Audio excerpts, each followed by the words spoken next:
8월 마지막 주 은혜의 복음의 말씀으로 제자 삼기 원하는 우리에게 주시는 말씀은 디모데전서 4장 13절에서 16절 말씀입니다.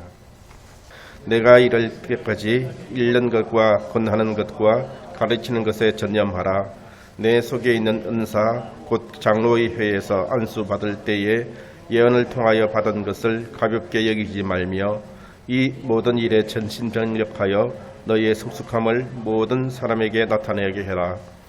내가 내 자신과 가르침을 살펴 이 일을 계속하라. 이것을 행함으로 내 자신과 내게 듣는 자를 구원하리라. 아멘. 말씀과 묵상이라는 제목으로 차명근 목사님께서 말씀을 전해주시겠습니다. 네, 기도하겠습니다. 사랑의 하나님, 이 예배를 기름 부으시고 말씀 가운데 성령의 충만함으로 임하시사 그리스도가 높임 받으시게 하시고 그리스도를 더욱 깊이 알아가는 축복의 시간 되게 하여 주옵소서. 감사드리며 우리 주 예수 그리스도의 이름으로 기도합니다. 아멘. 네, 사랑합니다. 네, 오늘 마지막 찬양처럼 교회의 존재 목적, 우리는 왜 교회로 모였는가? 교회의 존재 목적은 무엇입니까? 교회의 존재 목적은 영혼을 구원하고 제자를 삼고 제자를 양육하고 서로 사랑하여 하나님을 영화롭게 하는 것이 교회의 목적입니다. 여러분이 교회입니다. 네, 우리가 부유물처럼 떠다니는 존재가 아니라 이 땅 가운데 우리를 보내신 이유들이 있습니다. 그리고 교회로 삼으시고 또 교회로 살아가게 하시는 이유가 있는데, 하나님께서 늘 우리가 목적을 잃어버렸을 때 다시 한 번 더 우리를 세상의 영혼을 구원하고 제자를 삼고 서로 사랑하여 하나님을 영화롭게 하는 그런 교회의 존재 목적을 늘 다시금 생각나게 하시고 세임 주시기를 바랍니다.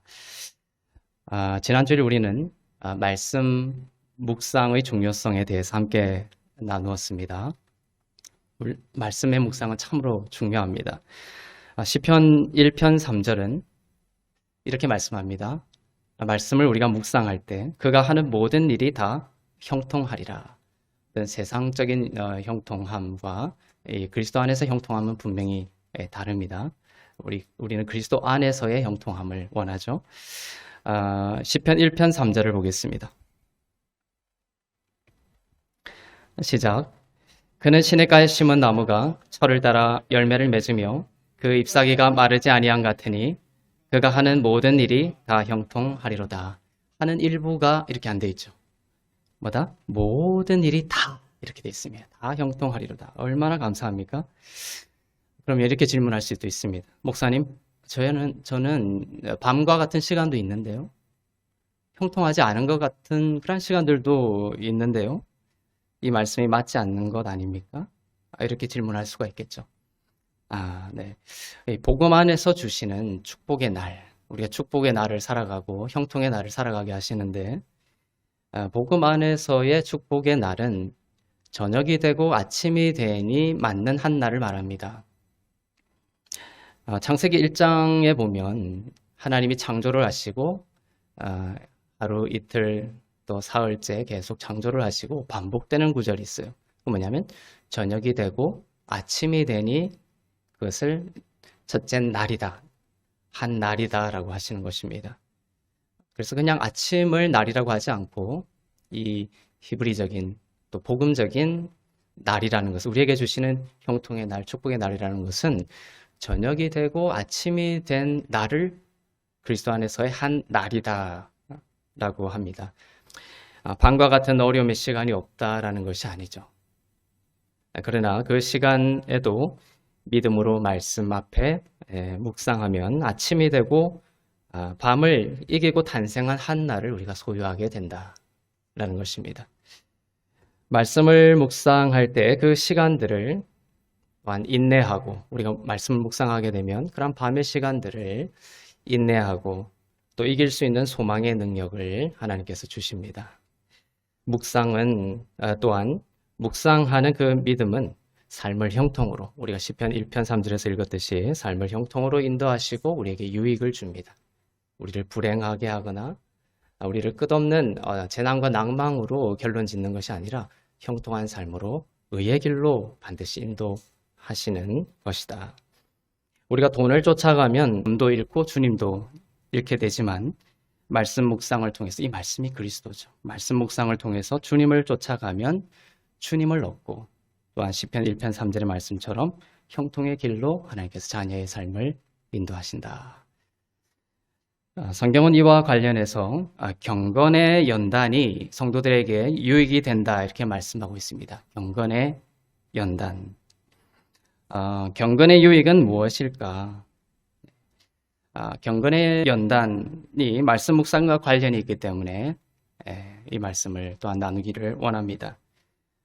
우리가 경건하면 여러분들이 생각하는 것이 있죠? 우리들이 그 세상의 방식으로 생각하는 그 경건의 연단과 이 복음 안에서 말씀하시는 그 경건의 연단이 개념이 틀립니다. 먼저 디모데전서 4장 7절부터 9절을 보겠습니다.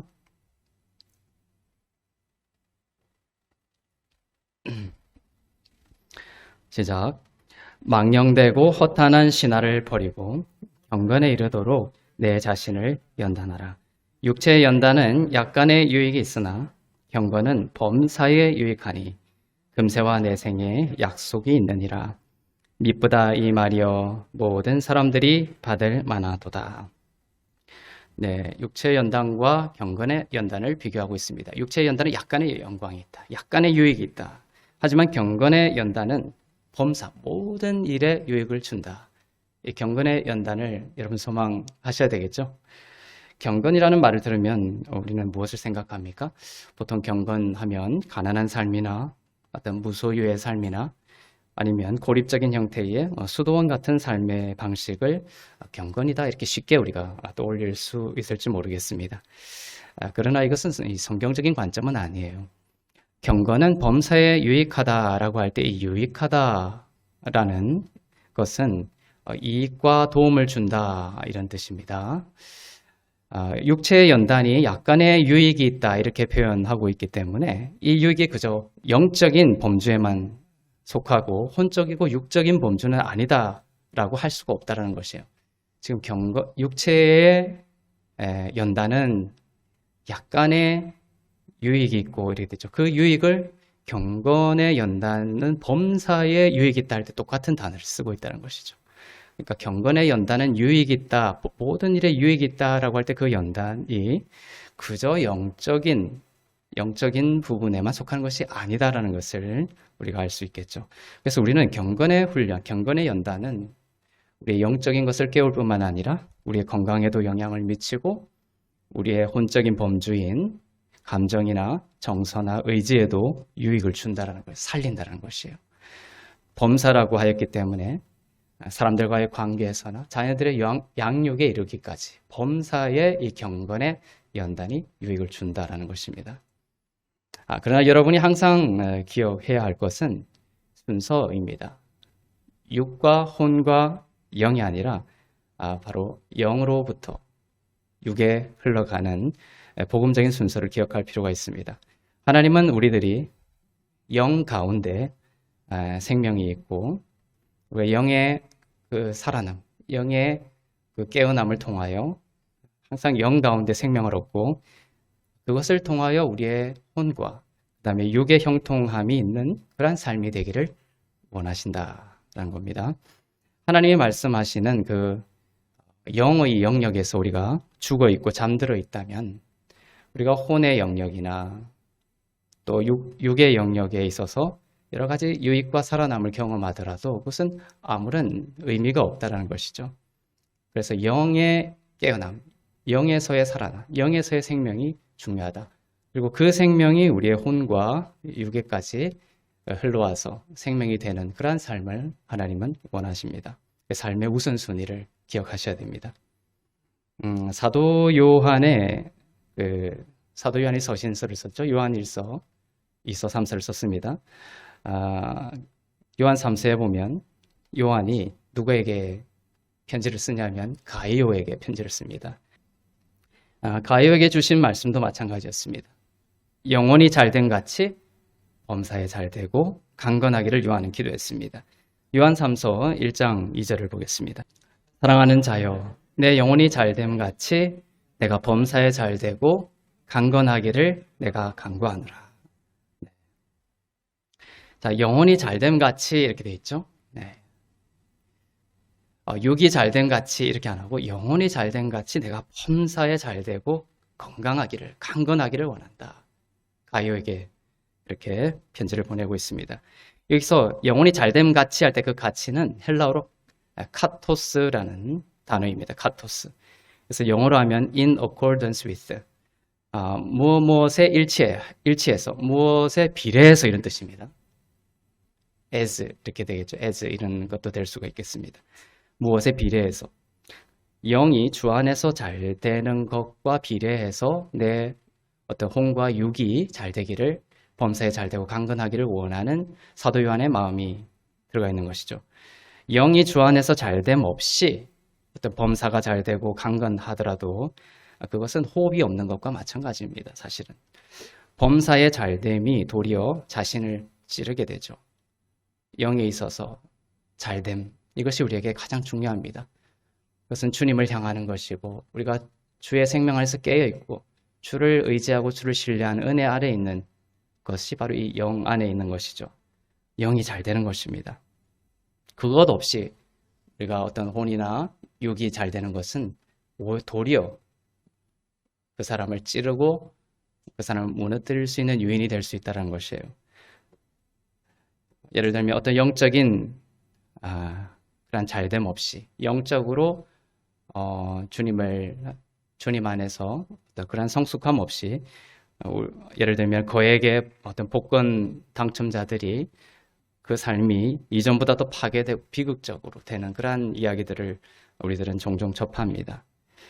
그것이 우리의 어떤 영적인 것이 주님 안에서 바로 서 있지 않은 상태에서 우리의 혼과 육이 잘 돼버리면 그것이 도리어 우리를 찌를 수가 있다는 것이죠. 그래서 하나님은 말씀을 통해서 우리의 영혼이 먼저 잘 되기를 원하고 그 영혼의 잘됨을 통하여 우리의 혼과 육이 잘 되기를 원하신다. 그것이 가장 건강한 복음적인 방식임을 말씀하고 있습니다. 그리고 사도 요한은 또한 이렇게 말하고 있습니다. 기도하노라 이렇게 돼 있어요. 기도하노라. 우리가 기억해야 될 것은 이 가이오는 3절에 보면 이제 우리가 2절 읽었지만 3절에 보면 진리 안에서 걷는 자였어요. 그러니까 영혼이 잘 되는 자였죠. 영이 잘 되는 자였습니다. 영혼의 잘됨을 경험하는 자였습니다. 어떤 내적인 형통함을 경험하는 자였죠. 그런데 사도 요한은 어떻게 표현하고 있냐면 그런 가이오의 내적 형통, 즉 영혼의 잘됨이 그 혼과 육으로 드러나기를 어떻게 했다? 기도했다라는 것이죠. 기도했다. 우리도 이 영의 잘됨, 영혼이 잘됨이 범사에 잘 되고 강건하기를 기도해야 된다는 것이죠. 기도해야 된다. 여기서 우리가 알 수 있는 것은 영의 잘됨이 혼과 육의 형통함으로 드러나기 위해서는 우리가 계속해서 말씀을 묵상하고 기도해야 한다라는 것입니다. 경건이 무엇인지 우리가 말씀을 통해서 알아보겠습니다. 경건의 비밀에 대해서 말씀하는 구절입니다. 디모데전서 3장 16절 보겠습니다. 크도다 경건의 비밀이여 그렇지 않다 하는 이 없도다. 그는 육신으로 나타난 바 되시고 영으로 의롭다 하심을 받으시고 천사들에게 보이시고 만국에서 전파되시고 세상에서 믿음 받으시고 영광 가운데서 올려지셨느니라. 네, 경건의 비밀이요 이렇게 시작하고 있죠. 경건의 비밀에 대해서 말하고 있습니다. 여기서 비밀이라는 것은 헬라어로 무스테리온이라는 헬라어입니다. 그것은 미스테리가 여기서 영어가 나왔습니다. 무스테리온, 비밀. 이것은 신약에서는 더 이상 숨겨져 있지 않고 드러났다는 것이에요. 구약시대 때는 숨겨졌으나 신약에서는 드러난 것을 무스테리온이라고 합니다. 신약에서는 더 이상 숨겨진 것이 아닙니다. 성령을 통하여 이 무스테리온 비밀을 밝혀주시죠. 경건의 비밀이 밝혀졌다는 것이죠. 경건의 비밀. 그것이 무엇이냐? 바로 예수 그리스도. 경건의 비밀이라고 선포해놓고 그 뒤에 내용을 여러분들이 주의하셔야 되는 것이에요. 경건의 비밀이요. 경건의 무스테리온이요. 이렇게 선언하면서 그 내용을 무엇으로 정리하고 있습니까? 방금 읽었듯이 육신으로 나타난 바 되시고 영으로 이롭다 하심을 받으시고 천사들에게 보이시고 만국에 전파되시고 세상에서 믿음 받으시고 영광 가운데서 올려지셨다. 이것이 뭐다? 경건의 비밀이다. 이 비밀이 밝혀지기 전에는 경건을 뭐라고 생각한 거예요? 그냥 뭐 목소리 좋고 그죠? 그 다음에 삶의 어떤 여러 가지들을 다른 사람들과 구별해서 아주 거룩한 옷을 입고 이러한 것들을 어떤 경건의 실질이라고 생각했을지 모르지만 오늘 말씀은 경건의 비밀을 드러내놓고 바로 그 경건은 바로 예수 그리스도이시고 복음이고 십자가의 사역과 이로 인해 성도들에게 일어난 일들이 바로 경건이다. 경건의 비밀임을 선포하고 있습니다.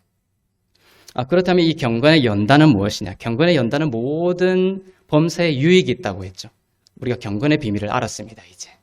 그럼 우리가 어떤 경건의 연단은 유익이 있다라고 했을 때 드러나지 않았을 때는 우리가 어떤 그런 옷이라든지 외형적인 어떤 경건의 모습들을 갖추어서 바리새인들처럼 유익을 얻으려고 했지만 그것도 아무런 유익이 없는 것이에요.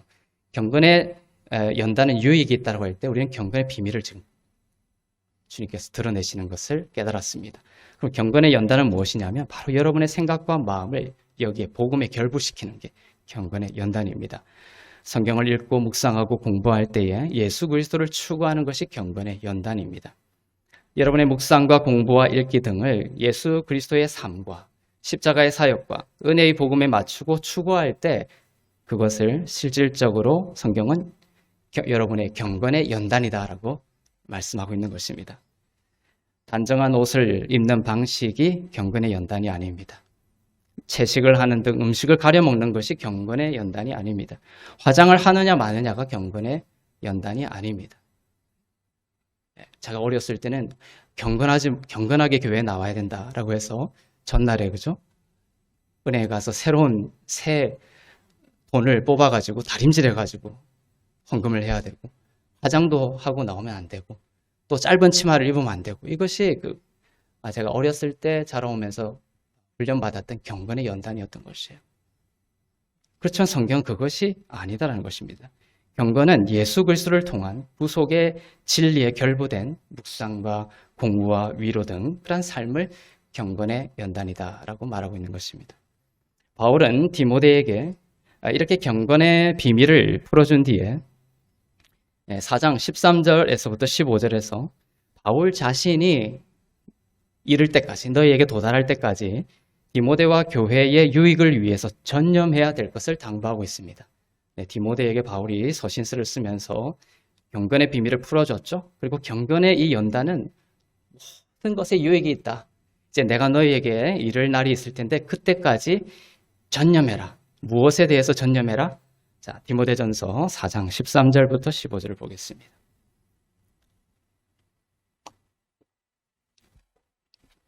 시작. 내가 이를 때까지 읽는 것과 권하는 것과 가르치는 것에 전념하라. 내 속에 있는 은사, 곧 장로의 회에서 안수받을 때에 예언을 통하여 받은 것을 가볍게 여기지 말며 이 모든 일에 전심전력하여 너의 성숙함을 모든 사람에게 나타나게 하라. 내가 이를 때까지 무엇에 전념해라? 읽는 것과 권하는 것과 가르치는 것에 전념하라. 이렇게 말씀하고 있습니다. 말씀 읽는 것에 전념하라고 권면하고 있습니다. 그리고 권하고 가르치는 것에 전념하라고 합니다. 사실은 이 말씀 묵상에 이 모든 것이 들어가 있는 것이에요. 그리스도의 말씀을 묵상하고 읽고 묵상하고 또 그것을 권하고 가르치는 것, 이 모든 것이 사실은 복음이 나를 관통해서 흘러가는 이 모든 것이 말씀 묵상이라고 볼 수가 있습니다. 말씀 묵상에 전념하라고 하는 것입니다. 이것이 바로 경건의 훈련이고 경건의 연단이고 같은 장 8절에서 이 경건은 범사에 유익이 있다 이렇게 풀어가시는 거예요. 아시겠죠? 15절에서 지금 방금 읽은 15절에서 이렇게 말씀했죠. 이 모든 일에 전심전력하여 너의 성숙함을 모든 사람에게 나타나게 하라 이렇게 돼 있죠. 이 모든 일에 전심전력하여 너의 성숙함을 모든 사람에게 나타내라. 이제 원어로 보면 이 번역이 상당히 좀 이질감이 있습니다. 이 표현을 보면 전심전력 이 부분이 이렇게 번역이 되어 있고 너의 성숙함을 모든 사람에게 나타내게 하라. 이렇게 번역이 되어 있는데 원어로 보면 전심전력하다이라는 단어는 멜레타오라는 헬라어입니다. 멜레타오. 이것은 묵상하다는 뜻이에요. meditate. meditate often. 묵상하다라는 뜻입니다. 그리고 너의 성숙함을 나타내게 하라. 여기서 성숙하다라는 것도 프로코메라는 헬라어인데 킹 제임스 버전은 이것을 profiting, 유익으로 번역하고 있습니다. 유익이다. 그래서 이것을 원어적으로 조금 더 가깝게 번역하면 뭡니까? 13절에서 내가 이를 때까지 묵상에 전념하라 해놓고 15절에서 그 다음 절에서 이렇게 번역할 수가 있는 것이죠. 주의 말씀을 전심전력하다 이렇게 번역하는 것이 아니라 주의 말씀을 전심으로 묵상하여 그 유익이 너의 삶을 통하여 나타나기를 원한다라는 바울의 권면입니다. 묵상에 대한 이 권면 말씀 다음에 이 16절은 이 묵상을 통해 너 자신과 타인을 구원함에 이르게 되는 유익까지 말씀하고 있습니다. 지금 디모데전서 4장 13절부터 15절까지 묵상에 대해서 바울이 강조하고 있습니다. 내가 이를 때까지 묵상해라. 말씀을 읽고 권하고 가르치고 내 삶을 통해 이 말씀이 계속해서 관통해 가도록 묵상해라. 멜레타오. 그 16절에서 이 말씀을 멜레타오, 전심전력하여, 이것이 묵상하다는 뜻이라 했죠. 말씀을 깊이 묵상하여 유익이 profiting, 유익이 내 삶을 통해서 나타나게 하라. 이것이 원어적인 의미. 그리고 그 다음 절에서 이렇게 말씀하고 있습니다. 그것이 이 묵상이 구원을 준다는 것이에요. 이 묵상하는 자와 이 묵상을 듣는 자에게 구원을 준다라고 선포하고 있습니다. 디모데전서 4장 16절입니다. 그 다음 절이에요. 시작. 내가 내 자신과 가르침을 살펴 이 일을 계속하라. 이것을 행함으로 내 자신과 내게 듣는 자를 구원하리라. 그렇죠? 이 일을 계속 행함으로 내 자신과 내게 듣는 자를 구원하리라 말씀하고 있습니다. 여러분이 주의 말씀을 묵상할 때 여러분이 자신이 구원을 경험할 뿐만 아니라 그것을 듣는 자가 구원을 경험하게 될 것입니다. 지금 제가 하나님의 말씀을, 은혜의 복음을 묵상하여 그것을 여러분에게 전하고 있죠. 묵상하여 전하고 가르치고 있습니다. 묵상의 행함을 말하죠. 디모데전서 4장 16절을 가져오면 바로 이 묵상을 통해 듣는 여러분이 구원을 얻게 되는 것입니다. 거듭남의 구원뿐만 아니라 이 소조라는 헬라어는 거듭나는 그때의 구원뿐만 아니라 하나님의 영광에서 멀어진 질병의 회복이라든지 정서의 회복이라든지 관계의 회복이라든지 이 모든 영광에서 멀어진 것의 회복, 이 모든 것이 다 소조, 구원을 뜻하는 것입니다. 듣는 자가 구원을 경험하게 되는 것이다. 여러분이 묵상을 할수록 그것을 가르치고 권면하고 나눌 때 그걸 듣는 자도 구원을 받게 될 것이다 라는 것이에요. 치유와 이적과 기사를 경험하게 될 것입니다. 묵상의 능력을 경시하지 말기를 바랍니다.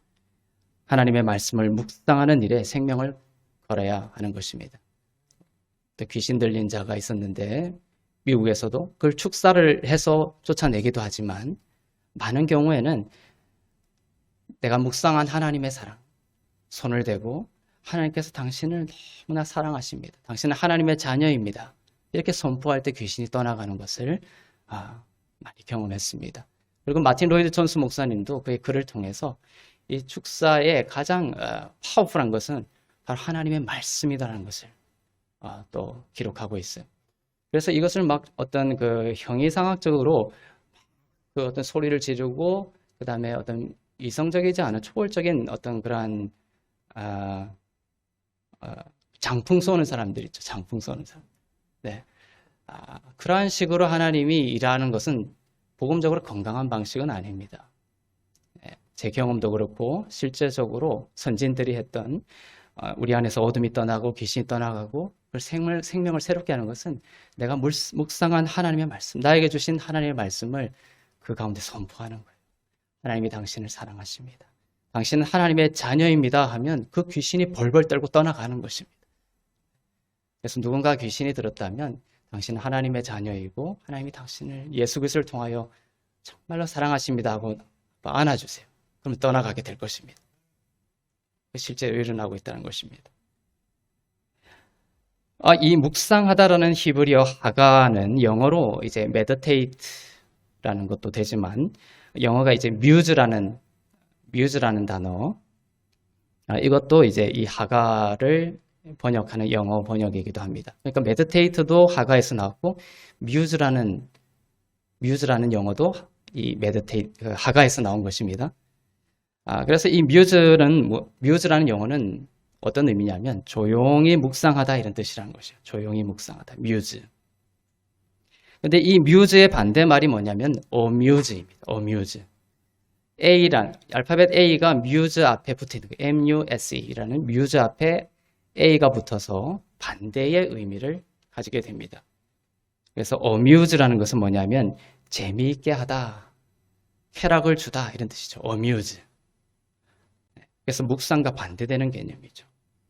이 amuse가 우리의 묵상의 삶을 방해할 수가 있다는 것이에요. 쾌락을 쫓아가다 보면은 도파민이라는 것이 분비가 되고 우리는 쾌락을 느끼게 됩니다. 그러면 뇌에는 이 보상회로라는 것이 있는데 우리가 쾌락을 느끼고 그 쾌락을 원하게 되는 기능을 합니다. 쾌락을 느끼고 원하게 된다. 두 가지죠. 느끼고 원하게 된다. 그런데 이 쾌락이 과도하게 되면 이 보상회로의 특성상 계속 원하면서도 쾌락을 느낄 수 없는 상태가 됩니다. 이 쾌락과 즐거움, 어뮤즈의 상태가, 즐거움과 쾌락의 상태가 계속 중독의 상태까지 과도하게 되면 계속 원하면서도 그 즐거움과 쾌락을 느끼지 못하는 상태가 됩니다. 무쾌감증 상태라고 합니다. 기독교에 이제 헤도니아라는 단어가 있습니다. 존 파이프 목사님이 기독교를 크리스천 헤도니즘이라는 것으로 이제 설명하고 풀이해 나가시죠. 기독교는 참된 크리스천 헤도니즘, 그리스도 안에서의 참된 즐거움이다. 복음은 그리스도 안에서의 참된 즐거움이다. 이렇게 말씀하고 있는 거죠. 존 파이프 목사님은 그것을 크리스천 헤도니즘이다라고, 헤도니즘. 그래서 이 헤도니즘이라는 단어가 있습니다. 즐거움이라는 단어죠. 근데 그 헤도니즘이라는 단어 앞에 또 뭐가 붙냐면 안이라는 단어가 붙어요. 그러면 안헤도니즘이라는 것이 되죠. 헤도니즘이라는 것은 어떤 주의를 말하지만 심리적인 용어로는 헤도니아입니다. 그리고 그 앞에 그 반대라는 뜻의 A에 해당하는 안이라는 것이 붙어서 안헤도니아라는 것이 됩니다. 그래서 안헤도니아라는 단어가 있는데 그것이 뭐냐면 무쾌감증이에요. 쾌감을 느끼지 못하는 상태를 무쾌감증이라고 하는데 그것을 안헤도니아라고 합니다. 쾌락이 과도하게 되어서 장애가 생겨서 계속 원하면서도 즐거움을 느끼지 못하는 중독 상태를 안헤도니아다라고 합니다. 즐거움은 본신이 나쁜 것이 아니죠. 나쁜 것이 아니지만 절제가 없이 탐닉이 되고 중독 상태가 되면 더 이상 즐거움을 온전히 누리지 못하는 안헤도니아 상태가 됩니다. 이것이 이제 묵상과 관련해서 제가 이 말씀을 드린 이유를 기억하시길 바랍니다. 그래서 오늘날 세상은 쾌락을 추구하는 것에 경도되어 가고 있습니다. 정말 진짜 그리스도 안에서의 즐거움을 주님은 회복하시기를 원하세요. 묵상과 관련해서 우리는 이러한 시대상 속에서 조용히 뮤즈하는, 어뮤즈가 아니라 진짜 어뮤즈, 참된 어뮤즈를 우리가 경험하기 위해서는 뮤즈라는 것이 중요하다. 우선순위로. 조용히 하나님의 말씀을 묵상하는 신비를 잊어버려 가고 있죠. 조용히 하나님의 말씀을 읊조리며 그 말씀이 내 영에서 머물다가 발화하여 터져나가고 그렇게 터지는 것이 혼에 닿고 육에 닿으며 생명의 일을 하는 것을 느끼고 경험하는 이 묵상의 신비를 잊어버려 가고 있습니다. 미디어의 숨겨진 전략은 중독이에요. 제가 석사학위로 언론학을 전공을 했는데 공부를 해보면 우리에게 다가오는 미디어의 근본적인 전략은 우리를 중독시키는 것입니다. 어떻게든 중독을 시키는 것이죠. 휴대폰이나 TV 등으로 사람들을 유인하여 주의를 끌고 거기에서 벗어나지 못하도록 해야 하는 것이에요. 그렇게 중독시킬수록 더 많은 세력과 이득을 얻을 수 있기 때문에 그렇습니다. 그래서 우리는 그런데 그 숨은 의도를 생각하지 않죠. 그냥 눈에 확 들어오면 그냥 거기서 쉽게 빠져버립니다. 그것을 만든 미디어를 만든 생산자의 중독 의도를 파악하지 못하고 쉽게 걸려가는 것이죠. 수많은 현대인들이 휴대폰 하나를 붙들고 말씀에서 멀어져서 이곳저곳을 헤매며 그렇게 계속 그 중독 상태, 안헤도니아의 상태를 만들어가는 거예요. 그것이. 그것을 이렇게 저렇게 옮겨 다니고 계속 몰입해 있다 보면 안헤도니아 상태가 돼서 무쾌락증의 상태가 되는 거예요. 계속 쾌락을 원하지만 진짜 즐거움을 잃어버린 상태가 되는 것이죠. 근데 또 한편으로는 이런 것도 여러분들이 생각하셔야 돼요. 그것은 뭐냐? 이제 세상의 패러다임이 바뀌었다는 것입니다. 인쇄된 책이 세상의 패러다임인 때가 있었듯이 이제는 디지털과 스마트폰은 사람의 장기와 같은 그러한 상태가 되었습니다. 장기와 같이 일부분이 되어서 이제 떼어낼 수 없는 우리의 그 땅이 바뀌어 버렸어요. 이제 우리가 살아가는 땅의 우리가 어떤 공산주의에서 자본주의로 바뀌듯이 우리가 딛고 살아가는 삶의 패러다임이 완전히 바뀌어 버렸습니다. 그래서 우리가 더 이상 이제 스마트폰을 멀리해라, 스마트폰을 사용하지 마라 이렇게 하는 것은 더 이상 하나님이 우리에게 주신 시대 정신이 아니라는 것이에요. 이제 우리의 땅이 바뀌어 버렸습니다. 이제 우리는 이 바뀌어버린 패러다임을 부정시하는 것이 아니라 복음 안에서 그리고 복음의 관점에서 적극적으로 선하게 활용하는 방식으로 나아가야 된다는 것이죠. 하나님은 우리들에게 좋은 것을 주시면서 그것을 온전히 누리기를 원하시기 때문에 성령의 열매 가운데 맨 마지막에 무엇을 두셨어요? 절제를 두신 거예요. 절제. 사랑, 희락, 화평 등 그 선하고 좋은 것들도 절제의 지혜가 없으면 선한 열매를 주지 못하죠. 누군가를 사랑하고 하지만 그런 사랑도 절제가 없으면 집착과 살인이 되는 것입니다. 먹을 것을 걱정하던 시대가 있었지만 이제는 이 시대는 뭡니까? 비만을 걱정하는 시대가 되었습니다. 과잉이 시대의 모습이 되었고 이제 성령의 열매 가운데 그때도 그랬지만 사실은 이제는 더욱더 절제의 은사가 더욱 우리에게 필요한 성령의 어떤 열매가 되는 시대가 된 것이다.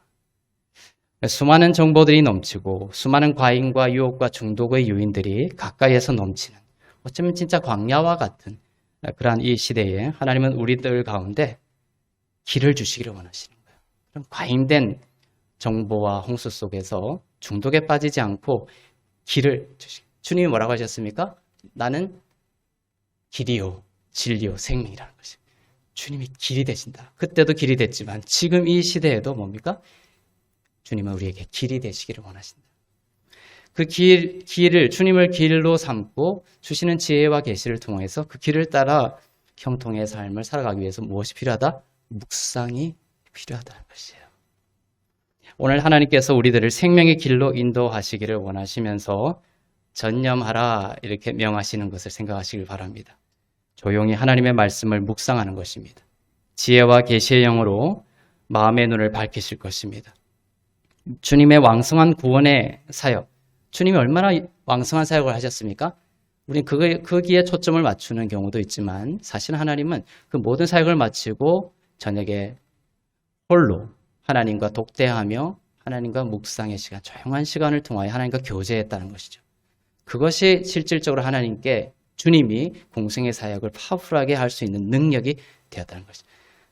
우리가 이 땅을 하나님의 능력 가운데 살아가기 위해서는 사실은 그 숨은 근원적인 힘을 생각하셔야 됩니다. 묵상의 힘, 묵상의 능력. 이것이 여러분에게 필요하다. 조용히 주의 말씀 속에서 그리스도의 아름다움을 묵상하며 귀를 기울이면 그곳에서 하나님의 음성이 또렷하게 말을 걸어오시고 더불어 창의적인 생각과 지혜가 떠오르게 될 것입니다. 그렇게 두려웠던 마음이 주님과 시간을 보내고 나면 어디론가 사라져버리고 없습니다.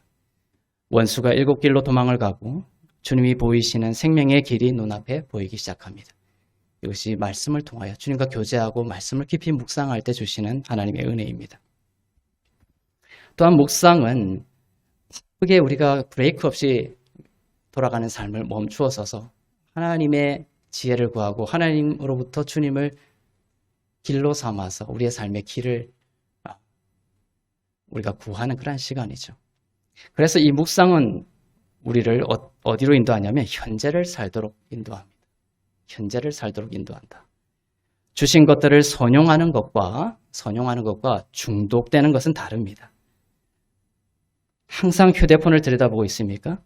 우리가 현재를 살고 하나님이 주신 이 순간을 살아야 하는데도 말입니다. 우리들은 이제 학교만 졸업하면 행복해지겠지 하고 열심히 하지만 또 졸업하고 나면 직장만 구하면 이렇게 하고 삽니다. 또 직장을 구하고 나면 결혼만 하면 결혼하고 나면 이제 애들 키우고 나면 이렇게 합니다.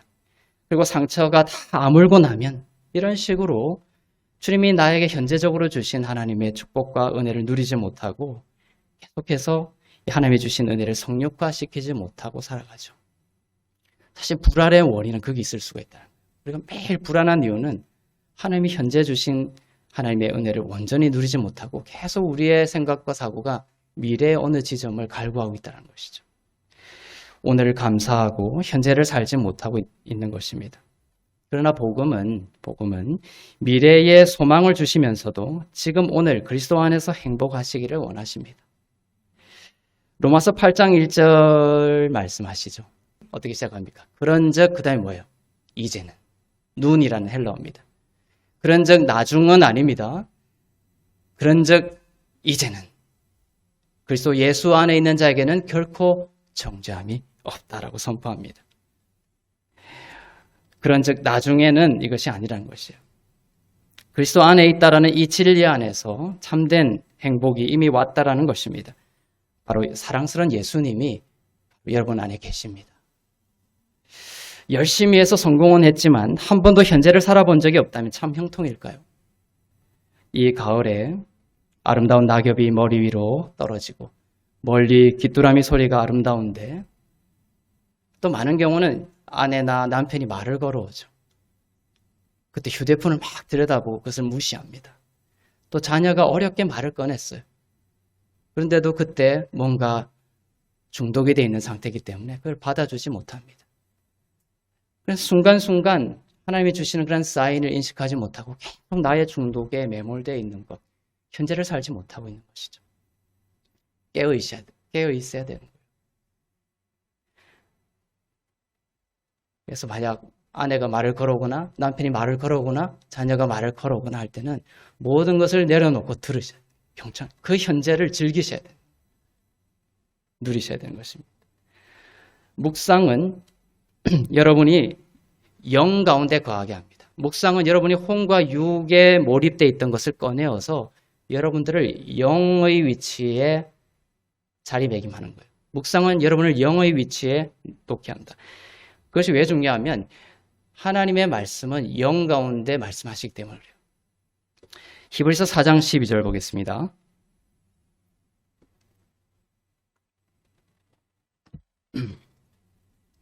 시작. 하나님의 말씀은 살아있고 활력이 있어 좌우의 날선 어떤 검보다도 예리하여 혼과 영과 및 관절과 골수를 찔러 쪼개기까지 하며 또 마음의 생각과 뜻을 판단하나니 하나님의 말씀을 묵상하면 빛이 우둔한 자에게 지혜를 주신다고 하죠. 그리고 하나님의 말씀은 이처럼 살아있고 운동력이 있어서 좌우의 날선 어떤 검보다도 예리하게 마음의 생각과 뜻을 분별해낸다라고 말씀하고 있습니다. 이 말이 무슨 말이냐면은 하나님이 하시는 말씀인지 아니면 그냥 나의 말인지 그것을 분별해낸다는 것이에요. 하나님의 말씀은 살아있기 때문에. 하나님은 영의 영역에서 말씀하십니다. 우리들은 혼의 영역에 거하죠. 늘. 하나님은 우리를 깨어있게 하셔서 영의 영역에서 하나님의 말씀을 듣기를 원하십니다. 하나님은 여러분의 영에 거하십니다. 여러분이 묵상하며 하나님의 말씀에 시간을 보내면 여러분은 영에 거하게 되고 여러분은 하나님의 음성인지 아닌지를 분별할 수 있게 됩니다. 영에서 나오는 소리인지 혼에서 나오는 소리인지를 구분하게 됩니다. 그것이 하나님의 말씀은 또한 관절과 골수를 찔러 쪼개기까지 한다라고 말씀합니다. 이것도 아주 중요해요. 관절과 골수를 찔러 쪼갠다. 왜 이런 말씀이 들어가 있을까요? 관절은 뼈와 뼈가 부딪히지 않게 만들어서 움직이게 하고 뛰게 하고 오래 걷게 만듭니다. 복음은 이렇게 관절을 터치하는 거예요. 그 출애굽하기 전날에 출애굽하고 나서 이런 구절이 있어요. 다리를 그 출애굽에서 광야를 걸어 나오는데 그 한 200만 명 이상 되는 이스라엘 백성들 중에 다리를 저는 자가 없었다 이렇게 돼 있어요. 노인도 있었겠죠. 나이 든 사람도 있었겠죠. 그런데 다리를 저는 자가 없었다 이렇게 돼 있는 거예요. 왜 그랬을까요? 그 전날에 어린 양을 먹었기 때문에 그래요. 어린 양을. 말씀 묵상을 통하여 죽임당하신 어린 양을 묵상하면 이 관절의 말씀이 터치되는 거예요. 걷게 되는 것입니다. 또한 복음, 이 하나님의 말씀 살아있고 능력이 있어서 관절과 골수를 찔러 쪼갠다. 골수는 뭡니까? 면역을 좌우하고 그 피를 만드는 곳이에요. 하나님의 말씀은 이 골수를 찔러 쪼개어 모든 어두운 것을 갈라내고 새로운 피를 생성시킨다는 것입니다. 하나님의 말씀은 관절과 골수에 침투하여 살리고 생명을 주십니다. 새 피가 돌게 하시고 새롭게 하실 것입니다. 육신의 질병 가운데 놓여 있는 분들 하나님의 말씀을 묵상하십시오. 관절과 골수를 찔러서 어두운 것을 도려내고 새로운 피를 주시고 새살을 돋게 하시고 새롭게 걷고 뛰며 외양간에서 나온 송아지같이 걷고 뛰며 주를 찬양하게 하실 것입니다. 잠언 4장 22절입니다. 시작. 그것은 얻는 자에게 생명이 되며 그의 온 육체의 건강이 됨이니라. 이 말씀에 관한 구절입니다. 말씀을 묵상하면 그것은 여러분에게 생명이 되고 온 육체의 건강이 됩니다. 마태복음 4장 4절을 보겠습니다. 시작. 예수께서 대답하여 이르시되 기록되었으되 사람이 떡으로만 살 것이 아니요 하나님의 입으로부터 나오는 모든 말씀으로 살 것이라 하였느니라 하시니. 사람들은 떡으로 살고 육체의 연단을 통해 산다고 생각하지만 하나님은 말씀하십니다. 사람은 하나님의 입으로부터 나오는 모든 하나님의 말씀으로 살 것이다. 이 하나님의 말씀이 여러분의 영을 깨우고 혼의 생명을 주고 떡을 공급해 주실 것입니다. 하나님의 말씀은 부작용이 없습니다. 세상의 모든 약은 한 곳에서는 효능이 있지만 반드시 부작용이 있어요. 부작용이 없는 약은 세상에 없습니다. 하지만 부작용이 없는 생명의 약이 있습니다. 그것이 뭐다? 하나님의 말씀입니다. 떡을 매일 먹지 않으면 안 되는 것처럼 사람은 하나님의 말씀으로 사는 것입니다. 생명이 하나님의 말씀에 있음을 알고 그리스도의 아름다움을 묵상하는 삶이 되기를 바랍니다. 마르다 아시죠? 마르다는 예수님을 눈앞에 두고서도 주님의 말씀을 듣지 않고 말씀과 멀리 떨어져 있었습니다. 그럼 마르다의 상태가 뭐였습니까? 많은 일로 근심하고 염려하고 있었습니다. 마르다는 주님이 왔음에도 불구하고 주님과 멀리 떨어져 있었고 그래서 말씀으로부터 떨어져 있다는 것이고 마르다의 상태는 많은 일로 근심하고 염려하고 있었다는 것입니다. 오늘날에도 많은 사람들은 초조해하고 근심하고 염려하면서도 그 이유가 주님의 말씀처럼 많은 일에 분산되어 하나님의 말씀이라는 그 유일한 생명의 말씀에 가까이 있지 않고 많은 일에 생각이 분산되어 있다는 것을 알지 못합니다. 한 가지를 경시하고 있다는 것을 모르고 있죠. 그들은 온갖 방향으로부터 오는 목소리들을 향해 생각과 관심이 분산되어 있습니다. 이것도 해야 하고 저것도 해야 된다고 생각하고 있죠. 그러나 주님이 말씀합니다. 오늘 마지막 말씀 읽겠습니다. 누가복음 10장 41절입니다.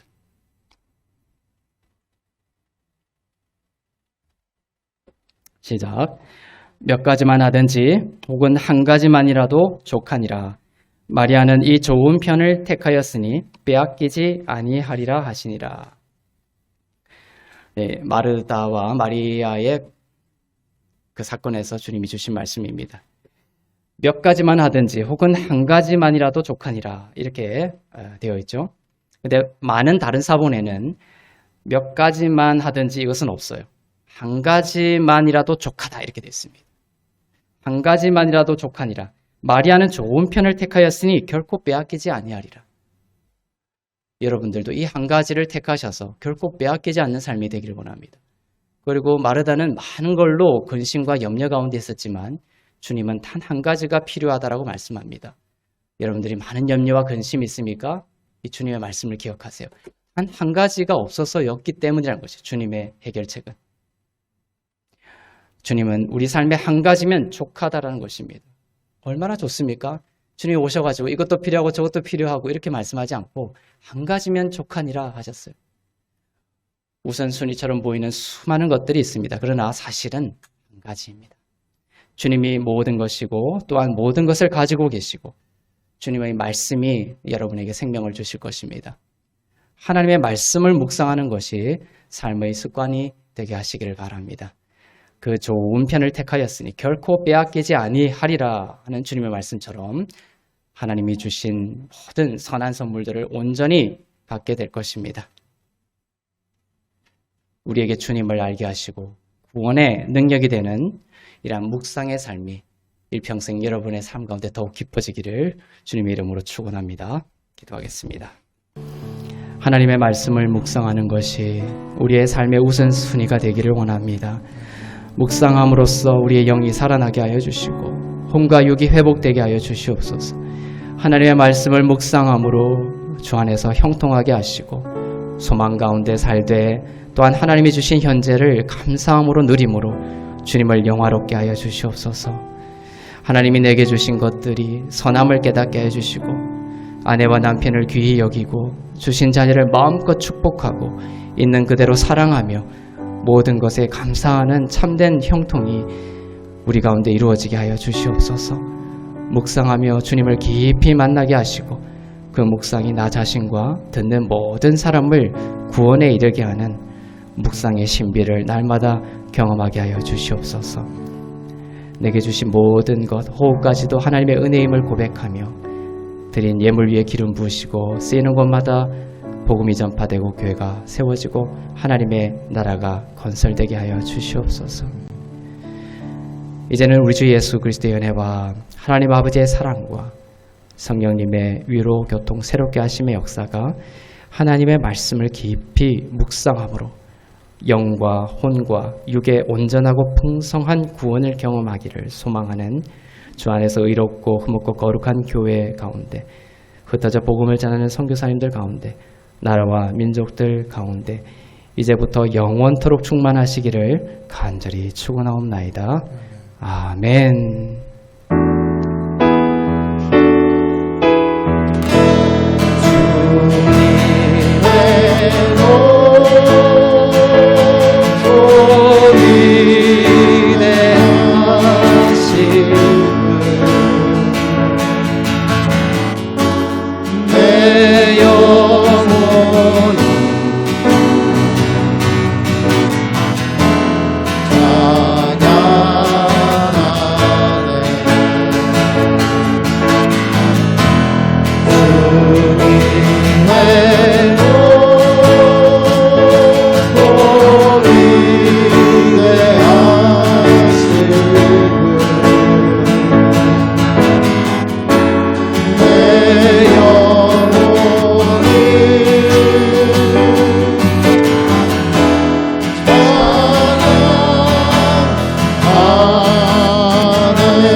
살아계신 주께